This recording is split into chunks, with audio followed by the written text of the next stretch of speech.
नमस्कार दोस्तों, आज हम आपको एक कहानी सुनाते हैं। स्लीपिंग ब्यूटी की कहानी। एक समय की बात है। एक महल था जिसमें एक राजा अपनी रानी के साथ रहता था। राजा की प्रजा उनसे बहुत खुश थी। राजा अपनी प्रजा का बहुत ध्यान रखता था और इसलिए ही राज्य के सभी वासी दोनों राजा रानी को बहुत दुआएं देते थे। लेकिन सब कुछ होने के बाद उन्हें एक बात का गम था कि उनकी कोई संतान नहीं थी। रानी सूर्य देव की पूजा करती थी और उन्हें पूरा भरोसा था कि सूर्य देवता एक दिन उनकी जरूर सुनेंगे और उन्हें संतान प्राप्ति का आशीर्वाद मिलेगा।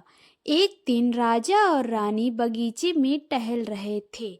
दोनों लोग तालाब के पास आकर बैठ गए और प्रकृति का मजा ले रहे थे। तभी वहां पर एक मेढक आया और उसने रानी से बोला कि सूरज देवता की तुम पर जल्द कृपा होगी और तुम्हें संतान के रूप में बेटी होगी। मेढक की बात सच हो गई और उसी साल रानी ने एक खूबसूरत बेटी को जन्म दिया। राजा और रानी को सूरज देवता की वजह से पुत्री की प्राप्ति हुई, इसलिए उन्होंने उसका नाम सनशाइन रख दिया। राजा ने अपनी बेटी के पैदा होने की खुशी में बहुत उत्सव रखा और उसमें सभी लोगों को बुलाया। लेकिन वह उत्सव में काली परी को बुलाना भूल गए।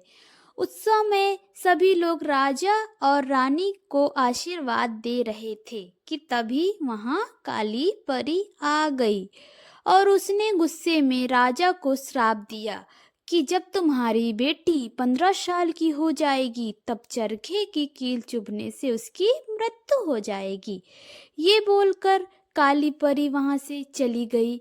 काली परी के श्राप से राजा और रानी बहुत दुखी हो गए थे। उनका दुख देखकर सफेद परी ने उन्हें सांत्वना दी कि वह काली परी का दिया हुआ श्राप खत्म तो नहीं कर सकती हैं, लेकिन कम जरूर कर सकती हैं। सफेद परी ने उनसे कहा कि कील चुभने से तुम्हारी बेटी 100 साल के लिए सो जाएगी और उसके साथ आप दोनों और प्रजा के बाकी लोग भी सो जाएंगे। लेकिन जब एक सुंदर राजकुमारी से चूमेगा तो सभी लोग जग जाएंगे। सफेद परी ये बोलकर वहां से चली गई। समय बीतता चला गया और राजकुमारी अब बड़ी हो गई थी। अब तो वक्त आ गया जब राजकुमारी 15 साल की होने वाली थी। इसी समय राजा और रानी को किसी जरूरी काम से राज्य से बाहर जाना पड़ा। वह लोग राजकुमारी को एक दासी के भरोसे छोड़ गए थे। जिस दिन राजकुमारी का जन्मदिन था, वह महल में अकेले खेल रही थी और वह खेलते खेलते तहखाने में पहुंच गई। वहां पर एक पुराना चरखा था और जैसे ही राजकुमारी ने उसे हाथ लगाया तो वह उसे कील चुभ गई और वह वहां पर गिर गई। सेवकों ने राजकुमारी को बहुत ढूंढा और उसे तहखाने में सोता हुआ पाया।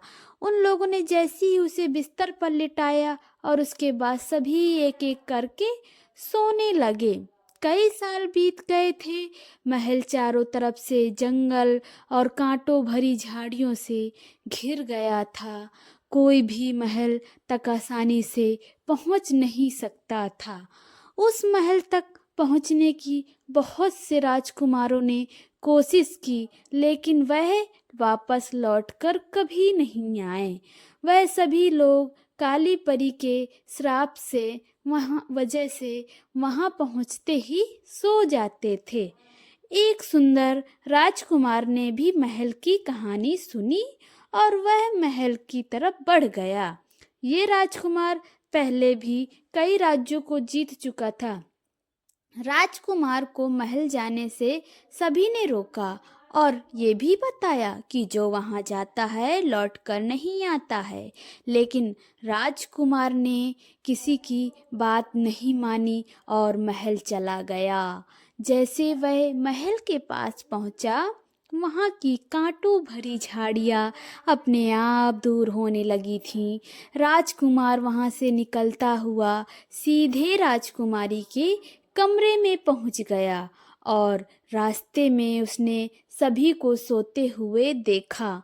राजकुमार ने जैसे ही राजकुमारी को देखा, वह उसकी सुंदरता से मंत्रमुग्ध हो गया और खुद को संभाल नहीं सका और राजकुमारी को चूमा। चूमते ही काली परी का श्राप खत्म हो गया।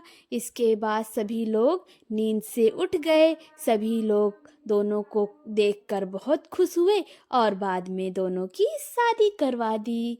दोस्तों, अगर आप लोगों को ये कहानी थोड़ा सा भी पसंद आती है तो प्लीज़ इसे लाइक और सब्सक्राइब करें, प्लीज़ दोस्तों।